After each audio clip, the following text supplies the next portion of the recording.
A Great Argead Saga Alexein. Volume 1, Telesias, The War Dance. Makalanaki. A new episode every single day. Episode 23. Iphicrates, Gardener of Memories. Mid-May, the Thracian estate of Iphicrates.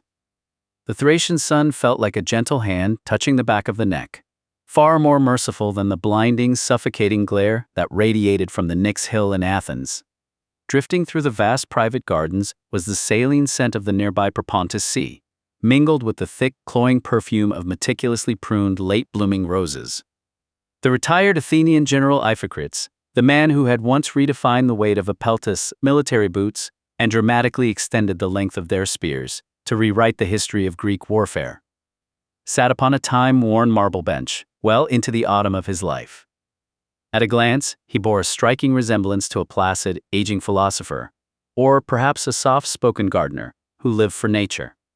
In truth, his retirement was consumed by an obsession with the engineering of pruning and grafting, dedicating his remaining years to the crossbreeding of rare flora and the overhaul of local soil. Yet, the calloused hands emerging from his tunics were cross-hatched with the white lines of countless battle scars. The very fingers that now clipped plant stems with absolute precision were the hands of a cold butcher who had slaughtered kings and heroes. In his lap, he held a heavy sheet of premium Macedonian parchment. The royal wax seal, stamped with the Argead lion, lay crushed and discarded in the red dirt near his feet. He had already reread the secret letter from Queen Mother Eurydice 3 times. With every single pass, the raw urgency vibrating within her script seemed to transmit a physical tremor through the dry fibers of the parchment, shaking the old general's palm. It is as if the ink itself is sprinting. Terrified of running out of time, Iphicrates murmured in a low voice toward the silent, empty rows of rose hedges. Damon, his primary aide-de-camp, and a young warrior in his early 30s, approached soundless as a shadow, carrying a bronze chalice of unwatered wine. The messenger from Macedon awaits in the outer colonnade, my lord. The Queen Mother desperately craves your arbitration. She begs that the great Iphicrates, the father of the infantry, who once held her sons in his arms, like his own flesh and blood within the Pellene court, remember the Argead princes in their hour of ruin. Iphicrates made no move to accept the chalice. His mind bypassed the sweet perfume of his roses, returning instead to that dust, choked and refined court of Macedonia, a primitive expanse saturated with the smell of raw timber and the permanent, underlying stench of wild horse sweat.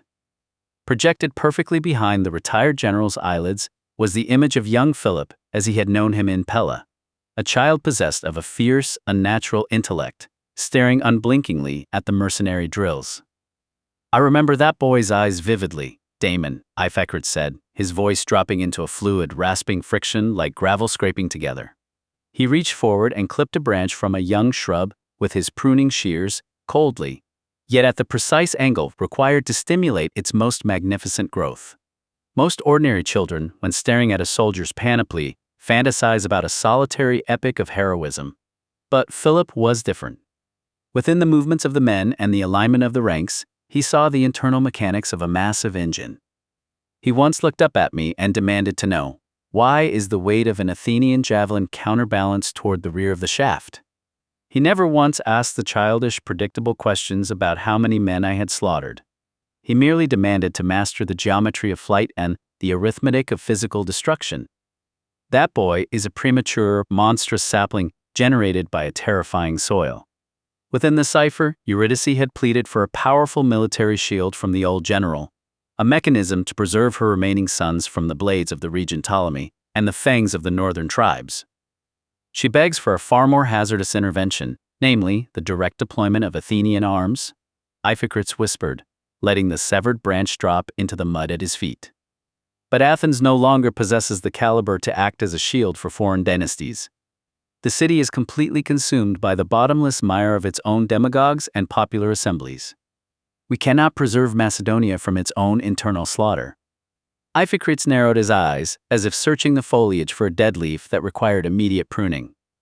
As a gardener, he understood an absolute truth. No matter how magnificent the tree, it would inevitably wither if left inside a barren, poisoned soil. To ensure its survival, one had to uproot it entirely and execute a radical graft into a far more violent, nutrient-rich, and alien empire. He turned his face toward his aide with the absolute conviction of a geostrategic master.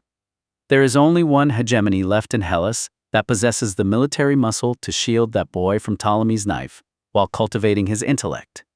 It is not Athens, nor is it the decayed corpse of Sparta. It is Thebes. For Thebes is the sun currently ascending the apex of the sky. Thebes, my lord. Damon's voice vibrated with genuine astonishment. If a legitimate prince of the Argead line is surrendered to the Boeotians, will he not degenerate into a mere political hostage, a decorative bird trapped inside a gilded cage? Precisely.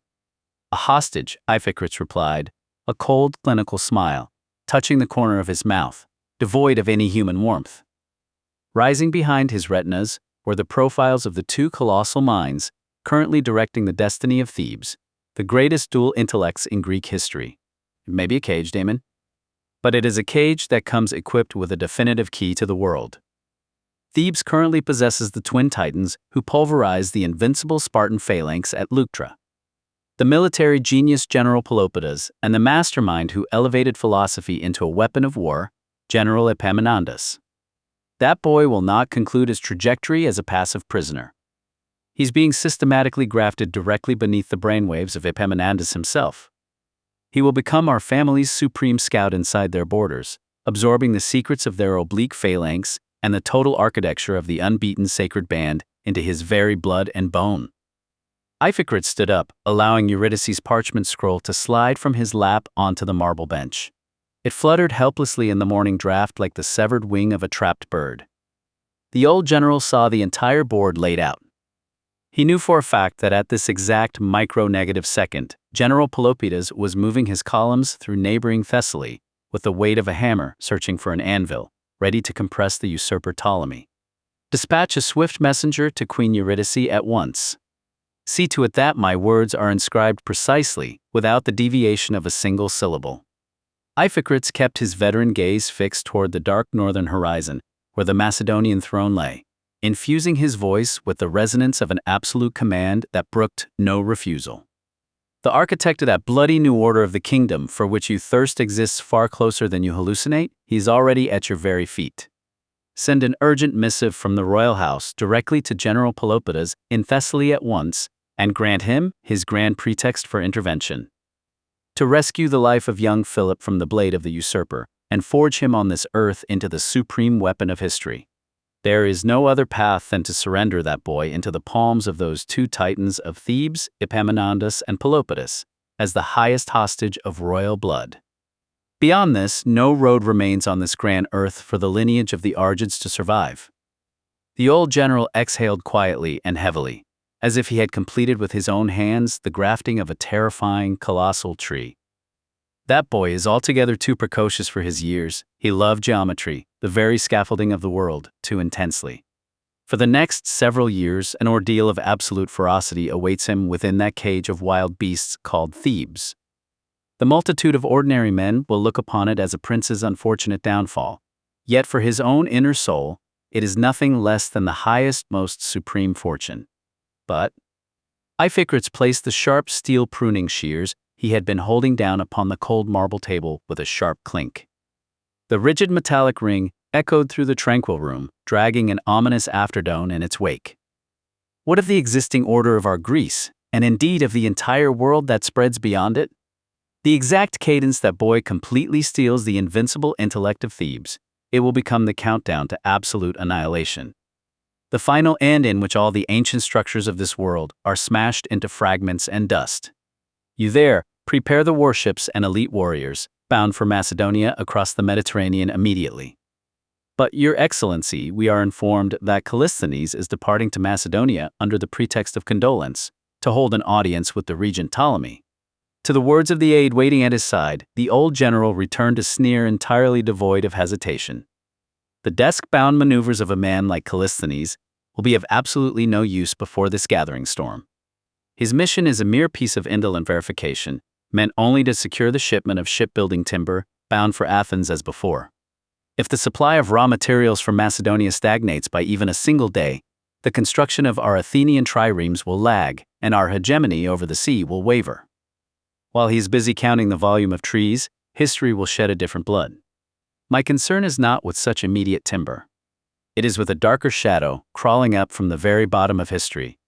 Deep within Iphicrates' eyes, a ghastly memory from the past flickered like a ray of cold light. 25 years ago, the first shadow shook that royal house. And now the assassination of Alexander II stands as the second shadow. If my ominous premonition holds true, that blood-starved phantom of the past, who aims for the Macedonian throne, the one who goes by the name of Pausanias, will take advantage of this chaos to return once more from the darkness. The periphery of the throne will soon transform into a battlefield, choked with the stench of death. The moment our preparations are complete, we too shall set sail for Macedonia. To tame that northern iron with my own hands. Iphicrates set his seal upon the dispatch, the wax hardening into a brittle crimson crust, the mark of a general returning to a war he thought he had outgrown. As the courier scrambled into the Athenian night to assemble his vanguard, he walked to the window, his gaze drifting north toward the jagged border where Thracian peaks pierced the clouds. His thoughts snagged on a name that existed only in the quiet corners of his memory: Cotesia. It was a name he had crafted for her, a derivative of her father, King Cades, and the rugged land she ruled. She had been the daughter of the Argead crown, a woman whose spirit was as fierce and unyielding as the Thracian frost. When he remembered her, he didn't see the velvet-clad princess of the court. He saw her atop a black stallion, her hair whipping against the winter sky, surveying the tribal fiefdoms of her father with a gaze more clinical than any general's. Their marriage had been the bridge between his Athenian ambition and the raw, untamed power of the north. It was the alliance that had truly forged his bond with Amyntas.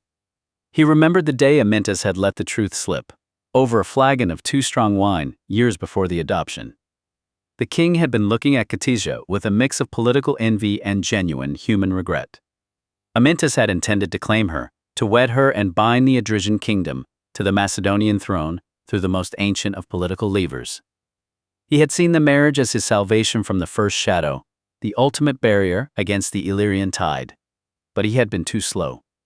Iphicrates had moved with the same predatory speed he used on the battlefield, securing the alliance and the woman before the Macedonian king could even formalize his suit. "You stole my shield, Iphicrates," Amyntas had muttered that night, his eyes clouded with drink and the bitterness of a man who knew he had been outmaneuvered. "I wanted the Thracian blood to cement my borders. Instead, I got an Athenian general." At the time, Iphicrates had laughed. It had been a victory of wit and opportunity. But looking back now, as he prepared to return to the wreckage of Amyntas's house, the humor had bled away.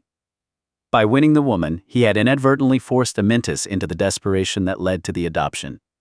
Amyntas had lost his preferred shield, and so, in a fit of panic, he had chosen Iphicrates himself to be the iron he couldn't obtain through marriage. Cotesia had been the hinge upon which his entire relationship with Macedon turned. She had been his bridge, his base of operations, and the mother of his son, Menesthius. He touched the cold stone of the windowsill. He had fought so hard to be the architect of his own destiny, to rise from a shoemaker's son to a prince of two kingdoms, only to find himself once again answering a call to save a throne that was already sinking. But there was a darker, more pragmatic urgency driving him back to Pella. He had heard the whispers from the Illyrian frontier. Pausanias. The usurper had not vanished. He was merely waiting in the wings of the north, gathering the disaffected and the desperate, preparing to strike the moment the throne shifted. If the regency collapsed under the weight of Ptolemy's ambition, Pausanias would be the first to flood the gates of Pella. "I took the shield you wanted, Amyntas," Iphicrates murmured to the empty air, the ghost of the old king seeming to haunt the room. "And in doing so, I became the very iron that would eventually be tempered by the fire of your sons. If Pausanias thinks he can reclaim the ashes, he will find that I am still the wall standing in his way." The tent in Thrace had once smelled of sour wine and the damp, cloying scent of the Argead marshes, but his mind had always drifted 1,000 miles to the west, back to the gray, suffocating mud of 25 years ago. He sat on a low stool, watching a flickering candle flame cast elongated shadows against the canvas. He had not been there for the burning of Pella, not technically. He was in Corinth then, making a name for himself by shattering Spartan phalanxes. But he had heard the stories from Amyntas's own lips. "I still see it," the old king had once whispered, his voice trembling with the ghost of a memory. "I see the flames rising behind the walls of Pella, Not like a hearth fire, but like a rising sun of blood. Bartolus' horses were in the streets. My own guards were melting away like wax before a flame. That was the first shadow. The moment I realized the crown was not a symbol of divine right, it was merely a piece of cold metal that anyone with a sharp enough blade could pry from your brow. Iphicrates traced the rim of his goblet. He remembered the look in Amyntas's eyes, the hollow, haunted terror of a man who had felt the cold breath of Illyrian steel at his throat. That was when the king had come to him, years later, with the proposal of adoption. It was a transaction of survival. Amyntas didn't want a son. He wanted an Athenian blade, a Thracian shield, and the cold, unyielding legitimacy that only a man of the people could bring to a throne built on shifting silt. "You are my shadow," Iphicrates, Amyntas had said. "You are the steel I bring into this house so that when the fire comes again, I will not have to run." Iphicrates closed his eyes. They called him the Athenian general, the savior of the northern borders. But he knew better. He was just the iron Amyntas had bought to hold back the dark. And if the shadow returned, if Pausanias returned, Iphicrates would be the one holding the line. Not for the crown, not for the Argeads, but because he knew exactly how a kingdom died when the first shadow fell. 13 years ago, the air in the private chambers of Pella was not merely stagnant. It was heavy with the metallic tang of an old, unhealed wound. Queen Eurydice stood by the narrow slit of a window, her silhouette framed against the darkening Macedonian hills. Beyond those ridges, she knew, the Illyrians were waiting, the same ghosts that had turned their world to ash. She turned as Amyntas entered. He looked older than his years, his shoulders hunched under the invisible weight of a crown. He could never quite feel secure upon his brow. "The emissaries from Olympus have arrived," he said, his voice a dry rasp. "They demand more tribute. They know we are thin, Eurydice. They know the pass is wide open." Eurydice did not look at him. She looked at the reflection of the flickering oil lamp in the glass. "They know we are thin because they can smell the fear on you, my king. You still wake up shivering, do you not? You still smell the smoke of the burning of Pella." Amyntas flinched. "We need more than promises of loyalty from the barons. We need a deterrent that makes the world catch its breath." Eurydice walked to the table, her movements fluid, predatory, and entirely composed. She placed a hand over his, stilling the tremor. "Then stop trying to recruit men who have already failed you. Look to the south. Look to the man whose name alone causes the Spartans to check their flank in the dead of night." Amyntas frowned. "Iphicrates, the Athenian shoemaker's son? He is a general of hire, not a prince of the blood." "He is exactly what we need," Eurydice countered, her eyes gleaming with a cold clarity. "He's the iron that Macedonia cannot forge. If you make him a prince, you bind his tactical genius to our survival. If he is Argead by law, he cannot walk away when the Illyrians come to burn our outskirts again. He will have to stand in the fire because it will be his own house burning." Amyntas pulled his hand away, pacing the room. To adopt him? To bring a foreigner into the heart of the Argead line? The barons will call it an abomination. "Let them call it what they wish," Eurydice hissed, stepping into his space. "Sovereignty is a luxury for those who are not being hunted. Do you want to be a king of dead soil, or do you want to hold the throne by tethering a wolf to your gate? Iphicrates is the only shield that will make the Illyrians hesitate. Adopt him, Amyntas. Buy the iron you could not find when the first shadow fell." Amyntas looked at her, at the ruthless, sacrificial mask she wore, and in her gaze, he saw the end of his own agency. He was to be a king who existed only by the grace of a mercenary's spear. "You have planned this," he whispered. Eurydice returned to the window. "I have planned for our survival. Everything else, Amyntas, is merely history." The ink on the scroll was still wet, but to Amyntas it felt like the heavy, cold lead of a tombstone. He stood in the darkest alcove of the Pella Palace, watching the flickering torches catch the gold leaf on the ceiling, a grotesque parody of the light he had seen when his own city was a funeral pyre. He had summoned the Athenian, the shoemaker's son, whose tactical genius had become the terrifying legend of the Greek world. Iphicrates stood before him, not with the bowed subservience of a subject, but with the measured, predatory stillness of a man who knew exactly how much his own life was worth. "You speak of adoption," Iphicrates said. "You speak of blood, of lineage, of the Argead name. But I am an Athenian. Am a man of the spear, not the throne." Amyntas turned, his face a mask of exhausted, brittle sovereignty. Do not mistake this for affection, general.